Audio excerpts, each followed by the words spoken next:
Cómo enseñar gramática inglesa dentro de un enfoque comunicativo. Autoría: María Concepción Flores Macías. Temática: la gramática y la competencia comunicativa. Etapa: ESO. Resumen: nuestro principal objetivo, como profesores de inglés en la etapa de educación secundaria, es conseguir que nuestros alumnos adquieran competencia comunicativa en la lengua extranjera. Esto nos lleva a cuestionar el lugar que tiene la gramática en el proceso de enseñanza-aprendizaje del inglés. Para ello debemos considerar primero el concepto de competencia comunicativa y el análisis de sus componentes. Palabras clave: competencia comunicativa, competencia discursiva, competencia gramatical, competencia sociolingüística, competencia sociocultural, competencia estratégica gramática, presentación, isolation, explanation, practice, testing. 1. Competencia comunicativa. Canal y Swain definieron competencia comunicativa como el conocimiento de un idioma más la habilidad de usar ciertas convenciones lingüísticas en un acto de habla específico. Al hablar de convenciones lingüísticas se estaban refiriendo a cuestiones como la coherencia o cohesión, los turnos de los hablantes en una conversación, el uso del lenguaje formal o informal según contexto, etc. Conocimiento de un idioma se refiere a lo que el hablante sabe sobre la lengua madre o sobre la lengua extranjera que está tratando de aprender, más otros aspectos de la comunicación citados arriba. Cuando Canal y Swain hablan de habilidad se refieren a la realización adecuada de este conocimiento al comunicarse bajo condiciones psicológicas, motivación por practicar la lengua extranjera, actitud con respecto a la cultura de la lengua extranjera, etc. y ambientales, ruidos, lenguaje corporal, tono de voz, contexto, etc. Canal y Swain fueron incluso más allá y decidieron que la competencia comunicativa consistiría en tres partes: competencia gramatical, competencia sociolingüística y competencia estratégica. 1. Competencia gramatical. La competencia gramatical se refiere al conocimiento y dominio del código lingüístico. Incluye conocimiento del léxico, reglas de morfología y sintaxis, semántica y fonología. Se centra directamente en el conocimiento y destreza necesarios para expresar y comprender de forma exacta y correcta el significado literal de oraciones y frases, así como su relevancia en cualquier programa de enseñanza de una lengua extranjera. 2. Competencia sociolingüística. La competencia sociolingüística se refiere al conocimiento de la relación de una lengua con el contexto no lingüístico. Por lo tanto, incluye conocer reglas socioculturales de uso y reglas que organizan el discurso. A. Las reglas socioculturales de uso son aquellas que dictan si las proposiciones son adecuadas al contexto tanto en su forma como en su significado. Las proposiciones son adecuadas según su significado si las funciones comunicativas, actitudes e ideas intercambiadas en un acto comunicativo son propias de la situación comunicativa en cuestión. Las proposiciones son adecuadas según su forma cuando un significado específico ha sido representado, codificado en una forma verbal o no verbal que se adecua al contexto sociolingüístico en el que se produce el acto comunicativo. Por ejemplo, un estudiante educado que se dirija a su profesor como: hey, tú, habla más despacio, que hay manera de seguirte. Hey, Matt, speak slower, I have no clue. Estaría utilizando un significado apropiado codificado en una forma léxica y gramatical no apropiada. B. Las reglas que organizan el discurso hacen referencia al conocimiento y dominio al combinar formas gramaticales y significados para producir distintos tipos de textos tanto orales como escritos. Estamos hablando de los mecanismos de coherencia y cohesión, referencia, anáfora o catáfora, sustitución, elipsis, etc. En una leve reformulación, Canal altera este esquema original, 1983, y separa la competencia discursiva de la sociolingüística como una cuarta subcompetencia. 3. Competencia estratégica. La competencia estratégica se refiere al conocimiento de ciertas estrategias de comunicación que se utilizan para evitar o reparar rupturas en la comunicación, que suelen surgir debido al insuficiente dominio del inglés de nuestros alumnos. Canal completó esta definición al incluir los esfuerzos por parte de los interlocutores para mejorar la comunicación. Canal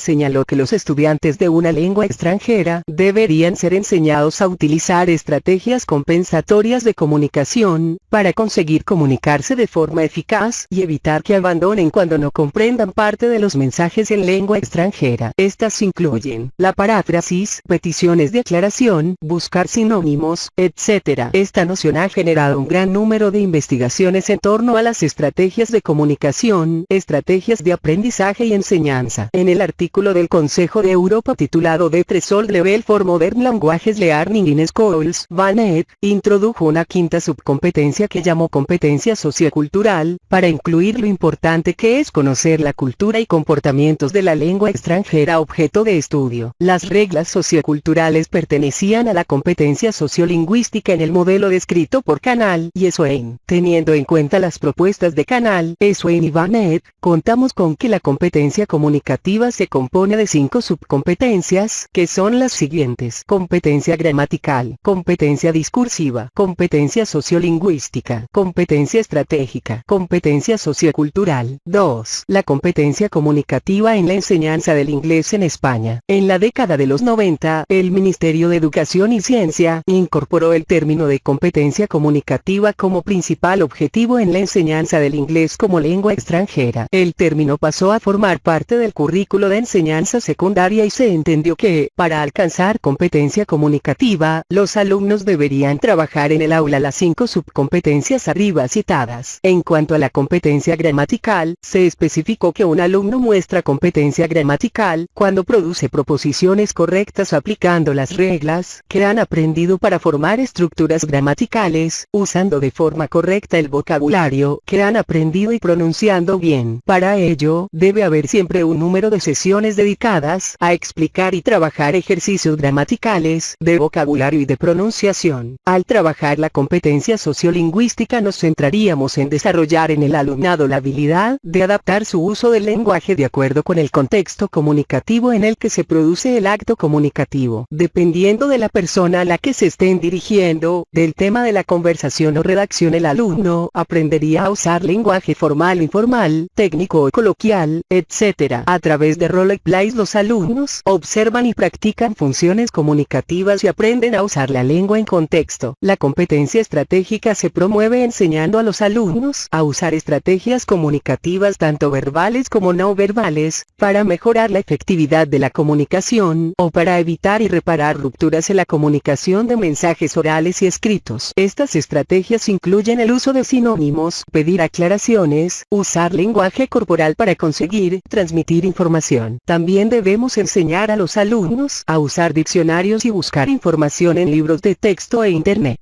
Para conseguir que nuestros alumnos adquieran competencia sociocultural, debemos hacerle entender el contexto cultural en el que los hablantes nativos utilizan su lengua. Así los alumnos conseguirían producir un comportamiento lingüístico culturalmente apropiado. Para ello sería conveniente ofrecerles información sobre los aspectos más importantes de la vida en los países de habla inglesa, para que los comparen con sus propias normas culturales y forma de vida. Esto promoverá una actitud positiva con respecto a los países de habla inglesa, lo que se traduce en una mayor motivación por aprender el idioma. 3. De la competencia gramatical a la competencia comunicativa. 3. 1. La gramática inglesa dentro del enfoque comunicativo. Nuestro principal objetivo, como profesores de inglés en la etapa de educación secundaria, es conseguir que nuestros alumnos adquieran competencia comunicativa en la lengua extranjera. Esto nos lleva a cuestionar el lugar que tiene la gramática en el proceso de enseñanza-aprendizaje del inglés. Sin lugar a dudas, dominar la gramática de una lengua extranjera es solo una de las competencias necesarias para alcanzar competencia comunicativa en el idioma a estudiar. De hecho, no siempre el alumno que posee mayor control de las estructuras gramaticales es el mejor comunicador. Y ahora que, en España, estamos inmersos dentro del enfoque comunicativo como la forma más eficaz de enseñar las lenguas extranjeras, nos planteamos si realmente es necesario y útil trabajar con ejercicios puramente gramaticales, o es mejor que los alumnos adquieran las reglas y estructuras gramaticales a través de tareas comunicativas. Esta última propuesta sería idónea si no fuese, porque en educación secundaria solo contamos con 3 o 4 horas de inglés a la semana, y que en la mayoría de los casos los alumnos solo tienen contacto con el inglés dentro del aula. Estas limitaciones nos hacen ver que la habilidad de comunicarse con éxito en la lengua extranjera es un proceso lento y que aprender gramática de una forma puramente inductiva lo ralentizaría aún más. Esto significa que el escaso tiempo del que disponemos debe ser organizado usado para garantizar óptimos resultados. Por ello, hoy en día contamos con libros de texto que, aunque están diseñados de acuerdo con el enfoque comunicativo, están estructurados por categorías gramaticales, presentando una unidad gramatical detrás de otra para garantizar la adquisición óptima, sistemática y gradual de la lengua extranjera. Parece ser, por lo tanto, que trabajar la gramática en el aula con ejercicios gramaticales tiene validez académica incluso dentro del enfoque comunicativo. Sin embargo, el aprendizaje de la gramática inglesa debe verse, a largo plazo, como uno más de los medios necesarios para adquirir la lengua extranjera, y no como un fin en sí mismo. Así que sería apropiado que les pidiéramos a nuestros alumnos que aprendiesen una estructura gramatical a través de meros ejercicios de manipulación de estructuras, transforma de interrogativa a negativa, etc., y desde ahí progresar hacia ejercicios en que aparecen esas estructuras gramaticales dentro de un contexto. Estas actividades irán seguidas de otras en las que el interés reside en la práctica comunicativa y en los que la utilización de la nueva estructura es solo accidental dentro de este objetivo. Así que cuando enseñemos gramática debemos hacer que nuestros alumnos aprendan y perfeccionen otras destrezas al mismo tiempo, por ejemplo, que reconozcan los ejemplos gramaticales cuando se les habla y cuando están leyendo un texto, cómo pronunciar y escribir la estructura y, por supuesto, cómo entender su significado dentro de un contexto y cómo utilizarla a la hora de comunicar. Es también importante mantener un equilibrio en las tareas que le presentamos a nuestros alumnos para que dominen la estructura gramatical en las 4 destrezas: speaking, expresión oral, listening, comprensión oral, writing, expresión escrita, y reading, comprensión escrita. 3, 2. Cómo organizar las actividades de gramática en el aula. El esquema que presentamos aquí representa una estructura general en la que se pueden incluir un gran número de técnicas. Las actividades van a estar divididas en 4 estadios: presentación, aislamiento y explicación, práctica y evaluación. A. Presentation. La nueva estructura gramatical debe ser presentada siempre en contexto, probablemente en una lectura. El objetivo aquí es que los alumnos perciban la estructura, su forma y significado, en textos orales y escritos como una historia o un diálogo. A modo de follow-up activity, post-actividad, se requerirá que los alumnos observen la estructura gramatical e intenten descifrar la regla gramatical en cuestión, por ellos mismos. Esto se conoce con el nombre de aprendizaje deductivo. B. Isolation and explanation. En este estadio, nos alejamos del contexto y nos centramos en los elementos gramaticales, en lo que significan, cómo funcionan y qué reglas los describen. Cuando la estructura a tratar es particularmente difícil para los alumnos, inevitablemente tendremos que dedicarle más tiempo a la explicación. Sin embargo, cuando la estructura es muy simple, o análoga a otras estructuras en español, suele acabarse rápido. C. Practice. La práctica incluye actividades en las que los alumnos tendrán que manipular la estructura de forma mecánica y repetidas veces. Con una estructura en la que sus reglas formales sean muy complejas, debemos comenzar dedicándole algo de tiempo a la manipulación de dicha estructura tanto en su forma oral como escrita, sin centrarnos en el significado de las oraciones. Esto se llevará a cabo a través de ejercicios basados en oraciones, que solo se relacionan por el hecho de que ejemplifican la estructura que se está practicando. El objetivo es familiarizar a los alumnos con el material, no explicar la nueva estructura. Para ello utilizaremos ejercicios del tipo fill in the gaps, rellena los espacios en blanco, o ejercicios de transformación, de interrogativa a negativa, etc. El valor de estos ejercicios reside en que gracias a ellos los alumnos aprenden y reflexionan sobre las reglas gramaticales que están aprendiendo. Pero como con estos ejercicios los alumnos no expresan ni infieren significado, estas tareas tienen una utilidad limitada. Otros ejercicios para practicar estructuras incluyen mensajes tanto orales como escritos, y aunque no pueden ser realizados sin que se entienda el significado de los mensajes, la producción y percepción de formas gramaticales correctas sigue siendo el principal objetivo. Este tipo de ejercicios incluyen multiple choice, slot filling sin que aparezcan las respuestas y unir con flechas. Como vemos, seguimos sin utilizar la lengua para comunicarnos, simplemente la usamos para dar ejemplos correctos sobre ella. Por lo tanto, estos ejercicios no son comunicativos, pero al menos no solo se basan en manipulaciones mecánicas. Son, por lo menos, más interesantes y efectivos. Podemos acrecentar este interés introduciendo temas y vocabulario divertidos. El tercer tipo de ejercicios que planteamos dentro Dentro de este apartado, es quizás el más productivo de todos. Su interés reside en que se basan en la producción y comprensión de significados, y tienen un propósito comunicativo y no únicamente lingüístico. Esta práctica la obtenemos con ejercicios en los que encontramos un gap de opinión o de información. Esto es uno de los interlocutores, tiene información que el otro carece. Cuando se aporta esta información, la comunicación es efectiva. Estas actividades suelen estar, también, basadas en la producción de ideas